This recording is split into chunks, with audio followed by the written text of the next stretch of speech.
This video is on derivatives of polynomials. A derivative of a function is related to which feature of a graph of that function, the slope, at any particular point. That's what we're talking about when we're finding a derivative. In this class, we will omit the formal use of a derivative and instead just learn what needs to be done in specific cases. We start with differentiating polynomials, which requires us to do two things. Reduce the power by 1. Sorry, let's do this first. Bring the power down in front of the variable and reduce the power by 1. If you're writing that down, I'll give you a second here. We're not going to use the formal definition of a derivative. I remember my first calculus class, and my teacher went through the formal definition of a derivative, talking about the limit as h goes to 0 of f of x plus h minus f of x over h. And I remember doing 30 homework problems that way. And then the next day we came into class and the teacher said, you know, actually, all you really have to do is this: bring the power down and then reduce by 1. And obviously, I was traumatized by it. I remember it to this day. That's all fine and dandy, that definition stuff, but we're just going to do it in a useful fashion. Let's determine the time derivative of each of these. A derivative we often represent as prime. We're going to bring the power down, so it's going to go, the 4 is going to be multiplied by the 3, and then we're going to reduce the power by 1. So this is going to be 12t cubed. This is obviously a velocity function, so we're going to write here v prime. We're going to bring the power down. Whoop, the power is 1. So that's just going to be negative 4.2, and then we're going to reduce the power by 1. Oh, that's t to the 0, which is just 1. So that's it. Negative 4.2 is the derivative of that one. Let's try this one. Here's another velocity function, and let's find its derivative. We're going to bring the power down. That's going to be negative 12 then, and we're going to reduce the power by 1, t to the 5th. Are you seeing the pattern here? I know I'm going through this quickly, but I'm trying to be respectful of your time. You can always stop the video at any time and do the problems ahead of time so you can make sure that you understand what's going on. Bring the power down. So 3 times 2 is 6. Reduce the power by 1, t squared. Whoops, x prime. Sorry about that. Almost missed that. Whenever we're finding a derivative, you can say prime, but you can't call it the same function as what you had. All right, can we do this in our head? 2 times 5.4 is going to be 10.8, isn't it? Reduce the power by 1, that's just t to the 1st. And finally here, x prime is going to be, let's see, how about negative 6 times negative 3? That's going to be a positive 18. I'll just put a plus there to kind of accentuate that, or you can leave it off. And then we have to reduce the power by 1. So you reduce the power of negative 3 by 1, it becomes negative 4. So another way you could write this is 18 over t to the 4th. That's okay too, either one. Now we're going to start dealing with this in terms of physics. It's essential that we know that velocity is the time derivative of the position function.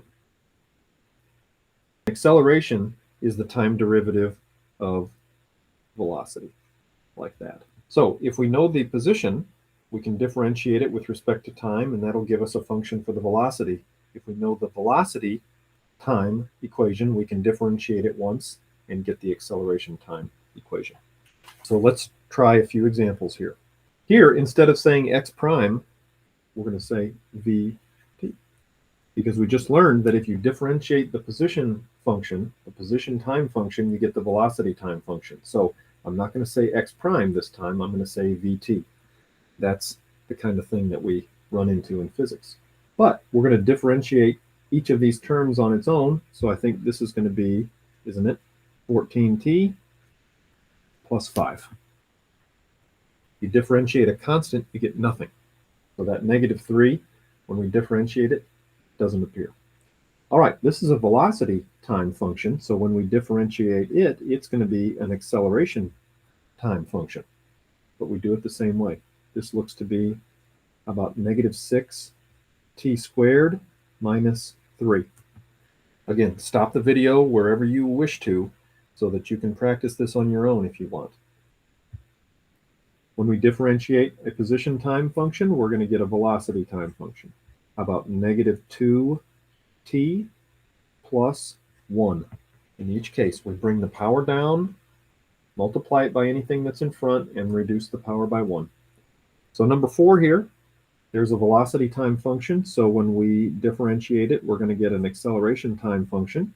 And how about 20t cubed plus 9t squared plus 16t minus 4? How about this one? When we differentiate that, we're going to get a velocity time function. Well, we got some interesting numbers here, but hopefully we can do this in our head. 4 times 1.5 is 6. And then we reduce that power by 1. Minus 3.5 times 2 is 7. So minus 7t plus 3.7.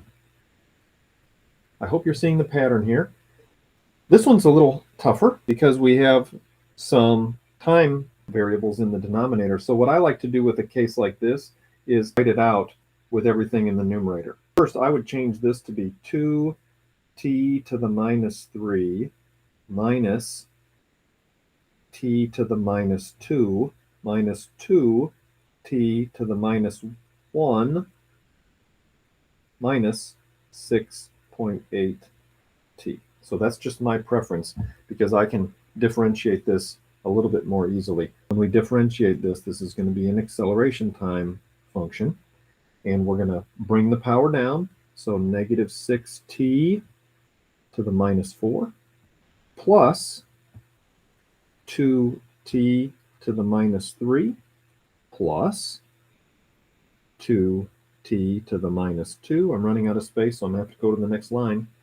Minus 6.8. I'll box that one in. That's all one expression there. Sorry, I ran out of room on the paper. And then if we wanted to put the t's back into the denominator, we could do that. But I think that's going to be good for us.